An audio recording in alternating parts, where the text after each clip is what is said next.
Welcome to Candlewick Library. I'm Cheryl. It has been a long time since I have made a homeschooling video that was just about what we're doing in homeschool.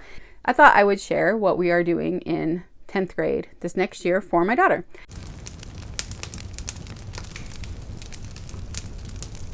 As many of you know, I graduated my oldest daughter last year, and so now I'm down to homeschooling one daughter, and she will be entering 10th grade in September when we start school. We like to wait until after Labor Day and start in September. September just feels like the time to start school, and then we go into almost the end of June. So the last couple of months for July and August, I have been really busy putting together her school year. I'm really trying to individualize it, since she is the only student now, to her in every possible way, which has meant creating a lot of my own curriculum.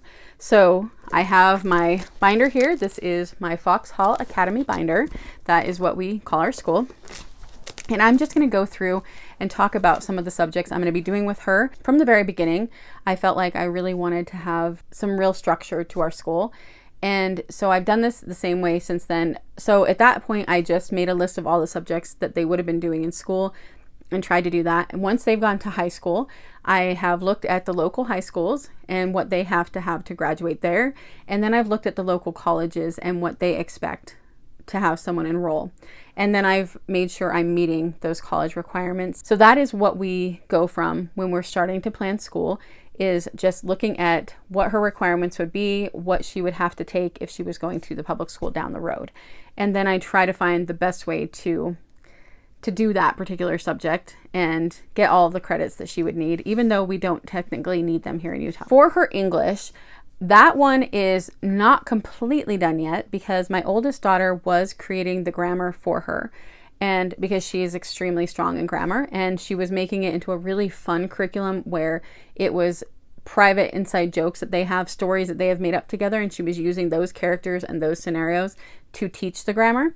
And she was using the curriculum that we used for her as like a spine for it. So she would see, okay, this is what we're teaching at this point. These are the things I need to teach in this lesson, and then creating that. And she did that, but because of what she's doing now in her life, we weren't sure yet if she was going to be doing the next year. So I'm still waiting on that decision. And if she is going to do that, then she will be putting together in the next couple of weeks the first few lessons, and then she'll do the rest. If not, then I will purchase a grammar, but I don't know for sure yet which one. So that one I cannot share yet, but we will be doing some kind of grammar. And then her writing and spelling is actually going to be woven through all of the different subjects. So that one I don't have one particular curriculum, but she will be doing a lot of writing, and the spelling and all of that obviously comes with that. So with her literature though, she is continuing on with Harry Potter. Last year when I started that, I was planning on having her read all of them in 1 year, but then I realized I really wanted her to take it slower, and so I decided we would do it in 2 years. This summer, I actually changed my mind again. I've been taking the Harry Potter classes from House of Humane Letters, and I am using a lot of the information I've learned from those classes, plus a few books that I've bought, and I've been writing this curriculum for her over the last year. Last year I did book 1 and 2, and 1, 2, and 3. This year she's going to do book 4 and 5, and then I decided that the next year she would do book 6 and 7, so that I can take their class again probably next summer. But even if they don't do it again, I will have all of the other information I've gotten from books, because there are so many different layers and so many different literary allusions that you can take from different places to teach those books. And so she is really learning about a lot of literary terms and styles from this curriculum that I've been writing. It's been really fun, but it's also been a lot of work. Like I said, I've been working on it most of the summer. I did write the book 4 and book 5 this summer, but then I'm also using some of the books that are talked about in those books. The things that show up in the books that I learned in the classes or in the other books I read that would help her to really understand the information that I've written about. So she's going to be reading Harry Potter book 4 and 5, but also Macbeth, and also Alice in Wonderland and Through the Looking Glass. I will also be writing a curriculum to go with Alice, but I'm not going to be doing that until probably in the fall. I'll start writing that just because I didn't need it immediately. She won't be starting that until probably January, and so I didn't want to take more time this summer to do that. When I put up my Harry Potter videos in September, I will be talking about a lot of the things that I have in that curriculum. So you'll see some of that. That isn't a ton of books for her required reading. However, the reason I started this last year was because she had lost her love of reading. It has helped. We read so many books together in school that I really don't mind having it be only a few books that she is reading for her required personal reading during the year. Okay, so then for her math, she's going to probably be continuing with Matthew C. She was doing that last year for the first time. And then I got a book called Learn Math Fast for her summer. So this summer she's had to do 3 math lessons every single week. They're small lessons, they're really short, to keep up with it, to make sure that she isn't sliding back with it. And I thought that if she really liked those books, that maybe we would go forward just using them, because they do have them go up through all of the math. But she said that she thinks she likes the Matthew C better. So we will probably just be continuing on with that. Her history, we're going to be starting with U.S. history again. We've gone through all of the world and U.S. history cycles a lot since we started homeschool, but we're going to be starting the U.S. history in a more high school way. What I'm using is I'm using a lot of unit studies from Campfire Curriculum. We used them for the first time last year, and I have loved everything that we have used from them. And I really wanted to have more of a reading book atmosphere for history, and then visiting places. So we are hoping to take a trip where we can visit some historical places that we'll be talking about with the beginning of U.S. history, and also reading a lot of books in that time period. For kind of a spine with it, we're going to be doing a geography that is the United States, that has a lot of history in it. And then we're going to be using some Campfire Curriculum unit studies to sprinkle in more of the U.S. history, and just kind of make sure that she does have it down, that she has a really good grasp of the U.S. history. So we're going to be using an Independence Day unit study from them this year. We're going to be using a Thanksgiving one and a Pirates one. And then, like I said, we'll just be reading books. So I'll talk about those in book wrap-ups whenever we finish a book. I know we'll be doing Johnny Tremaine because she's never read that, and I really enjoyed it. So we'll be doing some of those. But the first part of the year, we will be doing a book about Columbus, and then we'll be doing some books, a book about John Smith, doing the Thanksgiving one, and we'll be talking a lot about Native Americans. What I really like about their Thanksgiving unit is that the first half of it is kind of the traditional Thanksgiving lessons that we've all been taught and kind of the way we've all talked about it. But then the second half goes more deeply into a lot of talking points that maybe are harder, things that weren't fair, things that weren't good. And so you get kind of both sides and then can really discuss it. And I think that's going to be really helpful. And so we're going to do the first part in fall, and then the second part will start in January. And then after that, then we'll get into the colonial times and the Revolutionary War. And so we probably won't get that much further than the Revolutionary War by the end of the school year. I was thinking we would get to westward expansion, but we might not get there yet. So then the next year, we'll just take off wherever we end up. For the U.S. geography that I talked about, we also are using Campfire Curriculum. They have a thing called the 50 States, and it is really fun. I printed all of it out. The best thing about them, I think, is that it is something that can be used for older kids, and it feels very different to me than the Good and the Beautiful ones did that say that same thing. It definitely feels to me like it is more of a higher level on a lot of the things, but you also can add stuff in. But it goes through each state. It has a page with facts about the state, and then it talks about different landmarks and history. It has lots of pictures, it has food, and they just look like a lot of fun without being overwhelming too much information. So we're going to be starting with New England and then go to the Mid-Atlantic, and then that will take us through to the beginning of next year, to like January, and then we'll see where we're at that point, and we'll see how many we can get through. I think we're going to get probably through all of the East Coast and up to the Midwest, I think, before the end of the year. But I don't know. We'll have to see how fast we go through it. What I also have done is it is more of a read out loud to each other and talk about it kind of a curriculum. They have a lot of really fun videos on YouTube you can go on and find, and different experiences to do with it. But the only thing that it's lacking for me that I wanted for her is tests. I know that can be an unpopular opinion as well, but I felt like with my older daughter that a lot of the curriculum was knowledge that she had, but I really had no way of seeing with some of the curriculum that we were using, okay, how much did you actually learn from that? And I want to be able to really see how much you've learned. I mean, I guess I do know because we talk about it, but I really wanted something tangible, because one thing I want to be prepared for is, even though we have hardly any laws here in Utah, I've always wanted to be prepared in case that changed, and be able to have things that are in a book that somebody could see if they needed to see it. So what I've done with every single curriculum, with those history ones, with this geography, and with all of the other ones that I've made, is I have put together worksheets for each thing, and I've just written up things that I want her to be paying attention to when we're doing the lesson, and then I will quiz her on those things. So she will have some worksheets, but it's not necessarily busy work. It's just things that I want her to notice, and then things that I want her to be quizzed on to make sure that she remembers it. Plus, it will also help her to learn how to study.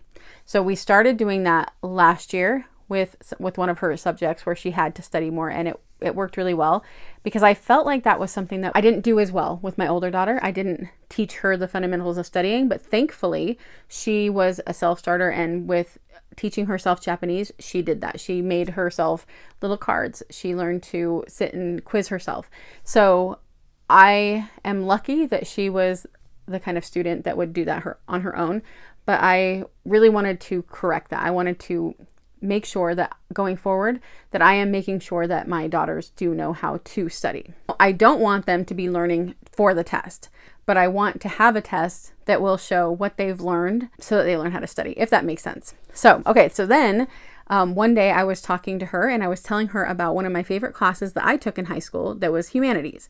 And I was telling her about the books we read, Dante's Inferno, and the Iliad and the Odyssey and the Aeneid, and how much I used to love learning about Greek mythology, Egyptian mythology, and all of those different things. And it's been fun as I've been writing the Harry Potter curriculum and doing other things. And I found through my life that I'll read something or watch something and it will have an allusion to something, and I understand it because of that class. We went to operas, we went to ballets, we went to all sorts of things as field trips, and I loved it. As I was telling her about that, she said, that sounds like a lot of fun. So I decided I wanted to put together that kind of class, but I could not find a homeschool humanities class. There might be one out there that I didn't see, but I could not find one. So I bought 2 different textbooks. I'm not sure. I think one of them might have been the one we used in high school, but I cannot remember what it was. And the other one is, they're both by the same author, but one of them is a more recent one. And so I kind of read through both of them enough to see that it was all the same information. It was just presented a little bit differently. So I picked the one I liked the best, and then I've been going through it, and I've been making slide presentations of different sections. So we're starting out in the birth of civilization, and we're starting out with Egypt, and we'll be learning about the Egyptian culture and all of those different things, their architecture, their art. Like, we're just learning all about the culture of ancient Egypt. And we'll be going into ancient India and all those different things. So it will be basically learning the different civilizations, art, sculpture, and religions. And what I did was I made this slide presentation where I would get pictures of different art and architecture, all of that. And then I also found YouTube videos about things. And so I've added those in. So it's a lot of curriculum that I wrote, but also a lot of things I found that would be really helpful. To this point, I've written it partway through Greece. So I've got Greek all the way through Greek mythology. And so I'm not sure how fast we're going to get through all of that either. I'm assuming this is going to be a 2 or 3 year class rather than the 1 year that I did it, so that I can add in a lot of stuff and we don't have to feel bogged down with too much. I don't want to overwhelm her, and I want to make sure it's really fun. So her being an artist, I think she will end up really enjoying the class. So that is another curriculum that I've had to write. That will get us through until our winter break, and then I will, during the fall, I'll start writing some more of it, but that has taken up a huge chunk of my summer doing that as well. For science, I gave her a choice of a bunch of different sciences, and I told her to choose 3, and we would just do them one by one and see how many we could get through. The first one we're going to be doing is a campfire curriculum, and it is paleontology. We did paleontology a few years ago, but I felt like it was a younger one. It was definitely middle school. And so we're going to be doing this one and doing it at more of a high school level. And then she is interested in doing an astronomy and ornithology. I have not found an ornithology one yet. And astronomy, I have a couple I'm looking at, but I haven't decided for sure. So those ones I'm going to worry about what I'm going to use when I get closer to actually needing them. For her foreign language, I gave her a list of options that she would have if she went to a high school near us. and one of them was American Sign Language. So she chose that, and I found a book for that in one of the bookstores I went to this summer. So I'm going to start her out with that, see how it goes, see if she does like it and wants to continue with it. If not, then we'll pick something else. And then she is an artist, so she's going to be doing art with textiles. She's going to be doing sculpture. She's going to be doing stained glass with my husband because he knows how to make stained glass. And then she's also going to be doing drawing and painting. So I found a bunch of stuff on Teachers Pay Teachers and on YouTube. And I'm also trying to match a lot of this up with what we're doing.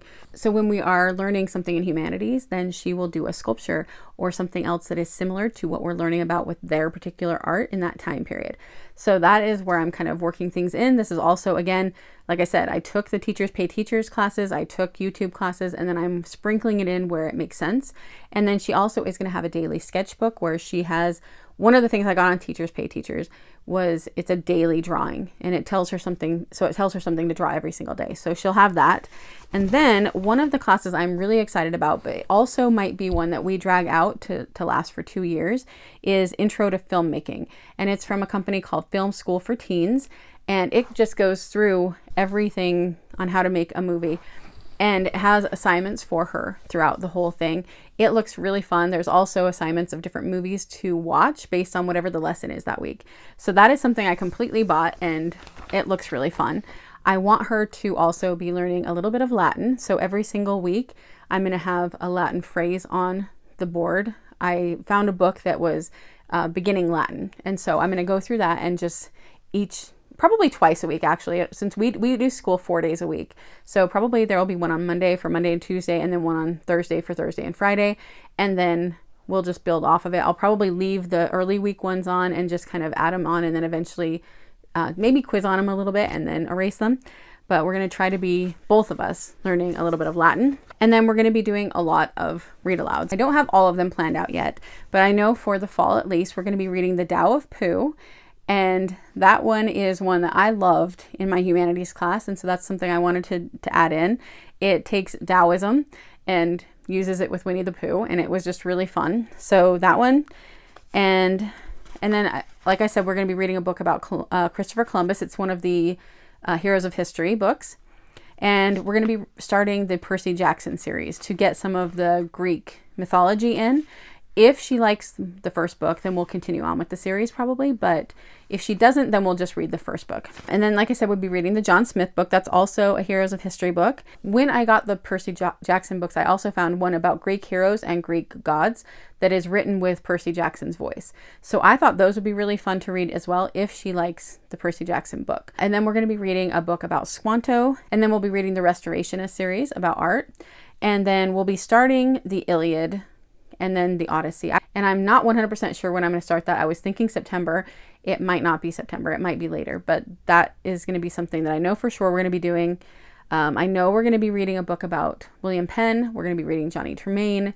We're going to be reading a Revolutionary War one called Decide and Survive. It's kind of a choose your own adventure. And then once we get to Western Expansion, there's a lot more that we're going to be doing as well. But those are the ones I have nailed down. And there's probably going to be ones that come up that I don't even know about right now, and some that we might change. But we'll be doing a lot of read aloud. Every morning we get together at 9 a.m. for our morning time, and that is when we do all of the curriculum that we do together and our read alouds. And then she does her independent work either before that or after it, whenever she feels like doing that day. And then we get back together in the afternoon for tea time. For tea time, like I said, we're going to be using the Restorationist book series and looking at art. For PE, I also bought a curriculum. I got it from Not Consumed. I've used some of their curriculum in the past that I didn't like as much, but this one looked really good. It has a pre-test that you do for fitness, just like I did in school. And then it has activities we'll be doing all year. And then at the end, the same test again to see if she can run the mile faster or anything like that. And I just thought that sounded kind of fun. And then she wants to do the piano. I think she can teach herself with a book we have. So those are the things we're going to be doing for 10th grade this next year. Some of it might be tweaked. Some of it might change. I will update that probably throughout the year a few times. I really do want to do more homeschool videos. I know that there is not as many people doing videos that are homeschooling high schoolers.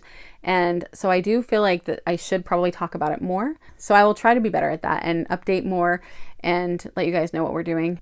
Let me know if you homeschool or if you are interested in homeschooling.